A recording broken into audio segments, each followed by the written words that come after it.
नमस्कार साथियों, स्वागत और अभिनंदन आप सभी का आपके अपने GK capsule by Ashok sir में।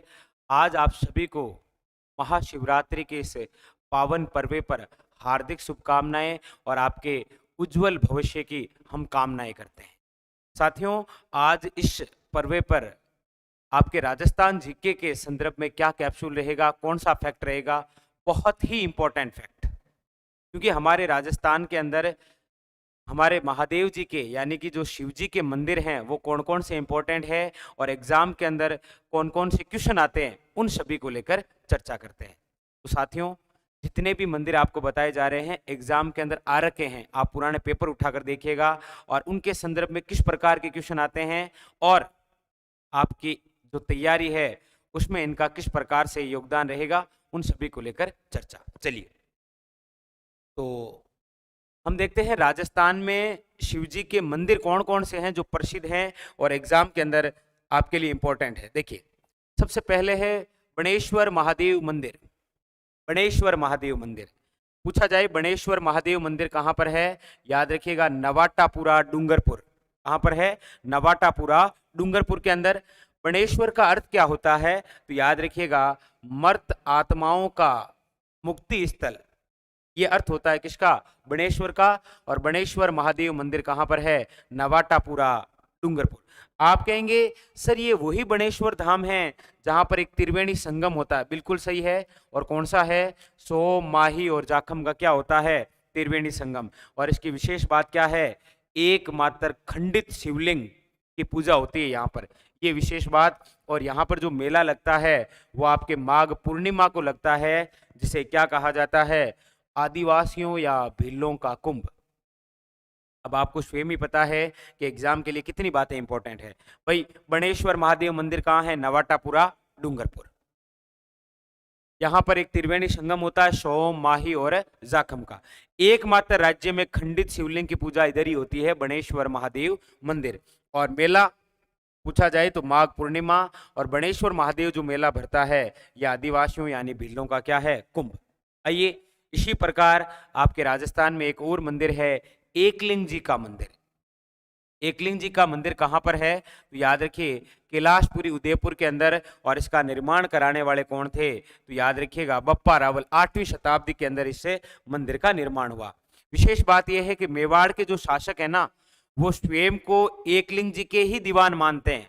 उनका यह मानना है कि हमारे जो प्रमुख राजा या महाराजा हैं वो तो एकलिंग जी हैं, हम तो उनके क्या है? दीवान है। ये भी विशेष बात याद रखिए।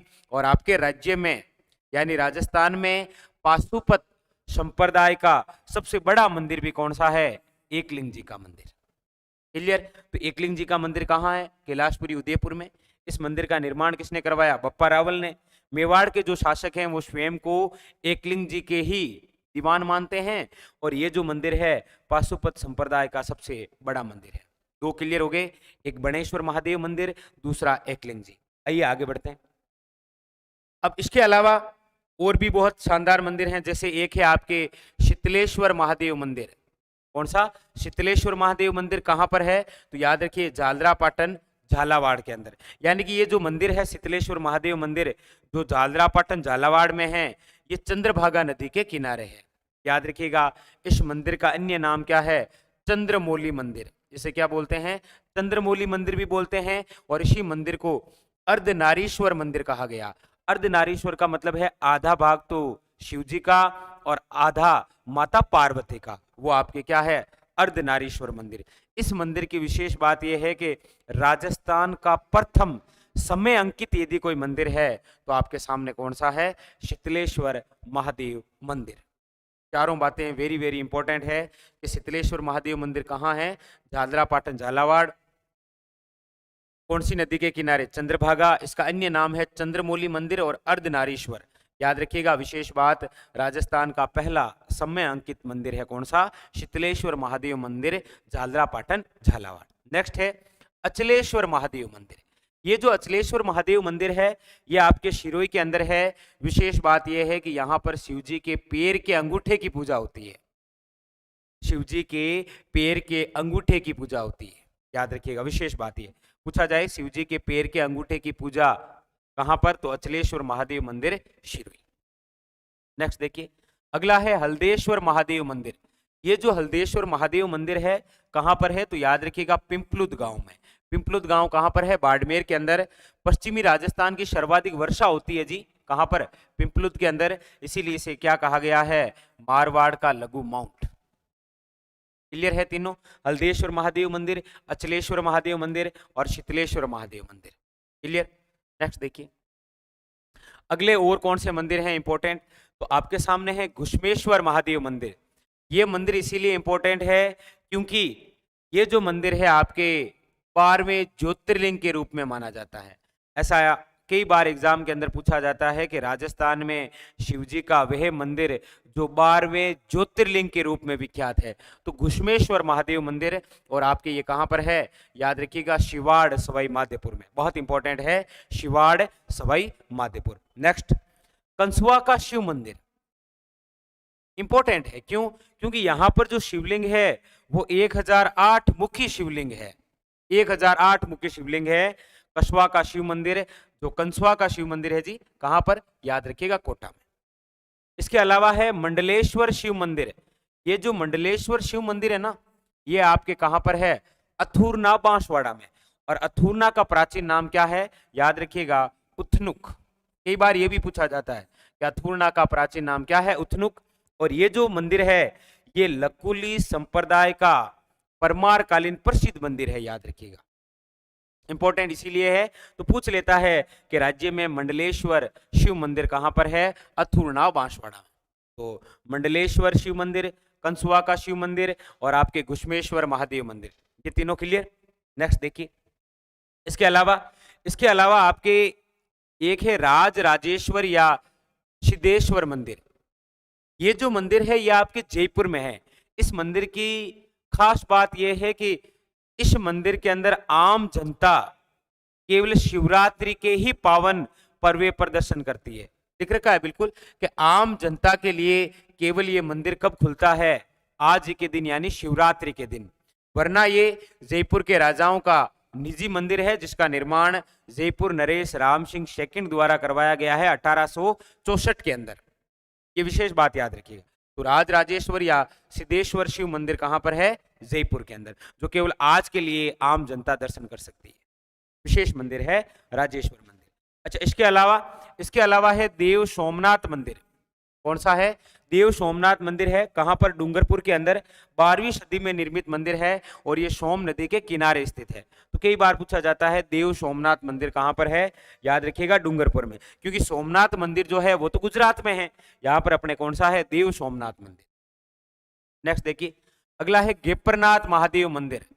ये गेपरनाथ महादेव मंदिर कहां पर है, कोटा के अंदर।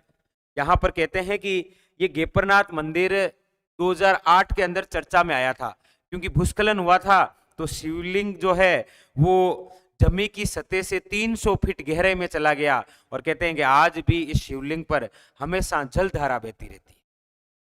इसीलिए इंपॉर्टेंट है, गेपरनाथ महादेव मंदिर कोटा के अंदर है, याद रखिए। नेक्स्ट, इसके अलावा और कौन से मंदिर हैं, तो देखिए एक है आपके समदेश्वर महादेव मंदिर। ये चित्तौड़गढ़ के अंदर है जिसका निर्माण मोक्कल ने करवाया था, इसीलिए इस मंदिर को मोक्कल मंदिर के नाम से भी जाना जाता है। विशेष बात, समदेश्वर महादेव मंदिर कहां पर है, याद रखिएगा चित्तौड़ में। और निर्माण किसने करवाया, तो मोक्कल ने। क्लियर। एक है आपके भंडदेवरा शिव मंदिर। भंडदेवरा कहां पर है, तो याद रखिएगा 12। और इसी मंदिर को कहा जाता है हाड़ौती का खजुराहो, क्योंकि खजुराहो मंदिर वैसे मेन है आपके कहां पर, याद रखिएगा एमपी में चंदेल शासकों द्वारा निर्मित है, जो काम शास्त्र वे नग्न मूर्तियों के लिए प्रसिद्ध है। वैसे हमारे राजस्थान में राजस्थान का खजुराहो है किराड़ू मंदिर बाड़मेर। राजस्थान का मिनी खजुराहो भी यही है भंडदेवरा, जिसे हाड़ौती का खजुराहो बोलते हैं। और आपके मेवाड़ का खजुराहो कौन सा है, तो जगत अंबिका मंदिर, याद रखिएगा। ठीक है। इसके अलावा नीलकंठ महादेव मंदिर है। विशेष इसीलिए है क्योंकि यहां पर नीलकंठ महादेव मंदिर तो है ही, साथ में नृत्य करते हुए गणेश जी की मूर्ति भी है यह। और ये मंदिर कहां पर है, याद रखिएगा अलवर में। अलवर के अंदर अभयारण्य है सरिस्का अभयारण्य, वहां पर है जी कौन सा, नीलकंठ महादेव मंदिर अलवर में। क्लियर। नेक्स्ट, इसके अलावा और कौन से मंदिर हैं, तो देखिए इसके अलावा कई बार नाम से पूछे जाते हैं, जैसे तिलिस्वा महादेव मंदिर कहां पर है? तो तिलिस्वा महादेव मंदिर है आपके भीलवाड़ा में। वहां पर कहते हैं कि चर्म रोग और कुष्ठ रोग यदि है तो वहां पर आपके इलाज होता है। मारोडिम के वजह फर्क पड़ जाओ सा। तिलिस्वा महादेव मंदिर कहां है? भीलवाड़ा में, जहां पर चर्म व कुष्ठ रोगी का इलाज होता है। अगला है आपके फुलदेवरा शिवालय। फुलदेवरा शिवालय कहां पर है? याद रखिएगा अटरू 12 के अंदर। और इस मंदिर में चूने का प्रयोग नहीं है। विशेष बात क्या है? इस मंदिर में चूने का प्रयोग नहीं है और अटरू 12 के अंदर ही मामा भांजा का मंदिर बना हुआ है इसी मंदिर के पास। तो फुलदेवरा शिवालय कहां पर है? अटरू 12 में। इस मंदिर में चूने का प्रयोग नहीं किया गया, इसीलिए पूछता है। इसके अलावा है आपके बांडोली के शिव मंदिर। अब बांडोली के शिव मंदिर कहां पर है? तो चित्तौड़गढ़ के अंदर, और ये गुप्तकालीन मंदिर है, याद रखिएगा। इसी प्रकार के मंदिर आपको कोटा और झालावाड़ में भी देखने को मिलते हैं, जो भी क्या है? गुप्तकालीन मंदिर। तो बांडोली के शिव मंदिर कहां है? चित्तौड़गढ़ में। नेक्स्ट देखिए, अब इसके अलावा नाम से इंपॉर्टेंट है जी, शेपू महादेव मंदिर धौलपुर के अंदर। गडगच शिवालय कहां पर है? अटरू 12 में। फुलदेवरा शिवालय भी अटरू 12 में। सारेणेश्वर महादेव मंदिर कहां पर? याद रखिएगा शिरोई के अंदर। और इसके अलावा केशवराय मंदिर कहां पर है? याद रखिएगा केशवराय पाटन बूंदी। तो साथियों, ये आपके एग्जाम के लिए थे हमारे राजस्थान के अति महत्वपूर्ण महादेव जी के मंदिर। बाकी सभी मंदिर महत्वपूर्ण ही होते हैं, ऐसी कोई बात नहीं, लेकिन आपके एग्जाम के लिए बहुत इंपॉर्टेंट है। आप में से जो पुराने पेपर देखते हैं उनको पता है कि बिल्कुल यही सारे मंदिर, केशवराय, सारणेश्वर, घटगच, सेपऊ, ये बांडोली के फुलदेवरा, तिलिस्वा, ये आपके नीलकंठ, भंडदेवरा, समदेश्वर, गेपरनाथ, देव सोमनाथ, राज राजेश्वर, उसके अलावा मंडलेश्वर, कंसुआ का शिव मंदिर, घुष्मेश्वर, हल्देश्वर, अचलेश्वर, शीतलेश्वर, और उसके अलावा एकलिंग जी का मंदिर और बणेश्वर महादेव मंदिर। ये थी साथियों आज के आपके जानकारी अपने राजस्थान के अंदर शिव जी के मंदिर से संबंधित कौन कौन से क्वेश्चन आते हैं, उन सभी को लेकर ये था सेशन। साथियों, यदि सेशन अच्छा लगा है ना, तो राजस्थान के प्रत्येक उस बंदे तक पहुंचा देना जो कंपटीशन की तैयारी करते हैं, उनके लिए बहुत इंपॉर्टेंट रहेगा। और बाकी आप लाइक, शेयर, और यदि आप चैनल पर नए हैं तो चैनल को सब्सक्राइब करना ना भूलिए। रोज इसी प्रकार के नए नए कैप्सूल आपको मिलते रहेंगे। एक बार फिर आप सभी को महाशिवरात्रि के इस पावन पर्व पर हार्दिक शुभकामनाएं। मेहनत करते रहिए। मेहनत एक ही चीज मांगती है, वो है लगातार, निरंतर, रोजाना मेहनत। जितनी मेहनत करेंगे जीत भी उतनी शानदार होगी। फिर मिलेंगे अगले सेशन में, तब तक के लिए धन्यवाद।